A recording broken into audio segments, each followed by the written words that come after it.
So we're doing this in the old background. By old background, I mean the one I was using about a week ago. The EJ Classic, if you will. Because to make it short, my laptop did not charge correctly. Or I didn't plug it in right or something. So I'm just going to record down here today. And today we're going to begin with a double feature story on one man. That man being Ben Shapiro. I've talked about him a few times before. Progressive Voice has broken him down several times. Uncorruptible Reporter did a great response to his healthcare segment. I recommend checking those out. But Ben Shapiro did two things that I just thought were needed to be covered. The first one was he tweeted this on Christmas Eve. Merry Christmas, and thank God America is a nation founded on Judeo-Christian ideals. May that truth never change. That was actually pretty funny because I actually got, one of my family members gave me a copy of the Constitution for Christmas. I'll be right back. You see this? This is the United States Constitution, or it's a small booklet that contains the United States Constitution. This includes, well, obviously the Constitution itself, documents that support the establishment of the Constitution, and the plan to create a national government. It includes several documents. I'd highly recommend getting this for a family member. Now, what I'm going to do is I'm going to turn to the First Amendment, which is the only mention directly of religion in this entire thing. And it talks about the government's role in religion. And I'm just going to read it. And Ben Shapiro thinks this means Judeo-Christian values. Congress shall make no law respecting an establishment of religion. So, if we were a Christian nation, it would say Congress shall make Christian laws or base us off of Judeo-Christianity.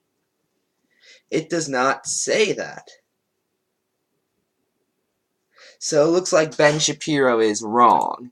But that's not the only thing he did.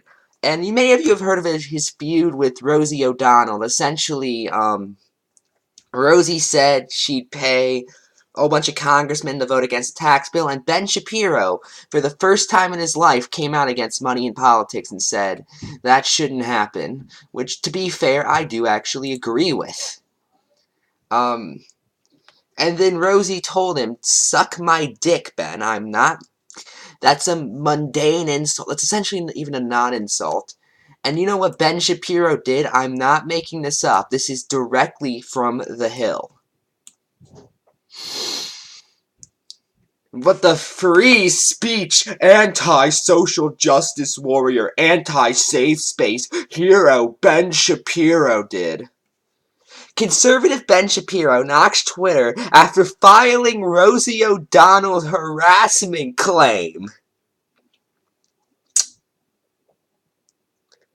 So Ben needed a safe space, essentially. This is what gets me about hypocrisy I see from conservatives all the time. It's like, oh, the previous tweet, he was calling America a Judeo-Christian safe space, essentially. And now he's sitting there saying, oh God, Rosie O'Donnell can't say, quote, suck my dick, Ben. Oh my God. That's not even that mean of an insult on the side. That's one of the most mundane and basic insults out there a human being could give. And Ben's like, oh, I need a safe space. Now, Ben made up some excuse on his show about how it's to expose Twitter double standards. I'm just going to warn you right now, my Ben Shapiro impression is pretty much the exact same as my Ted Cruz impression. You know, just with Ted Cruz, you gotta make it sound like, I'm Ted Cruz. But, you know, with Ben Shapiro, you just gotta make it go a little faster, you know? You gotta make it go a little faster. You know, you gotta make him sound like an auctioneer. $10, please, $10. I have no clue what that was. But oh my God. So Ben, if people like Rosie O'Donnell are social justice warriors, what does that make you when you do it? A social injustice warrior. I'm gonna let you guys decide which one is worse, but oh my god. And, and when people like Molly Yiannopoulos go to campuses and they get protests, they say, no, let him speak. And then what you do is you let someone like Molly Yiannopoulos, or Ben Shapiro for that matter, you let them speak, and then you go up there afterwards and debunk them. That's what I do. That's what Kyle does on his show. He plays a clip from a conservative, so, someone like Ted Cruz or Rush Limbaugh or Sean Hannity, and then he fires back with, no, that's wrong, here's why. And then, he doesn't try and stop him. He says, no, I'm going to let you speak. I'm also going to explain to you why you're wrong. Ben Shapiro is not even doing that. He's just going, yeah, no, I can't say.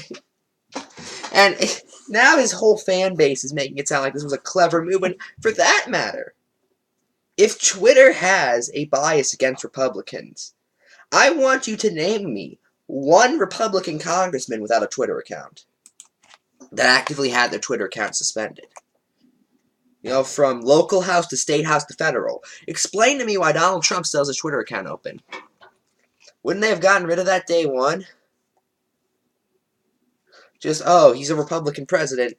Get him off the platform. But, oh god. In the minds of someone like Ben Shapiro, that just means, no. You see,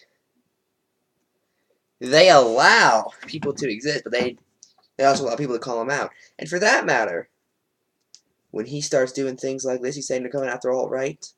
They're going to go after Marxists, because they go after left-wing figures, too. Secular Hawk, not Secular Talk, Secular Hawk. Back when he was Cyclops, he had his Twitter account suspended a couple times.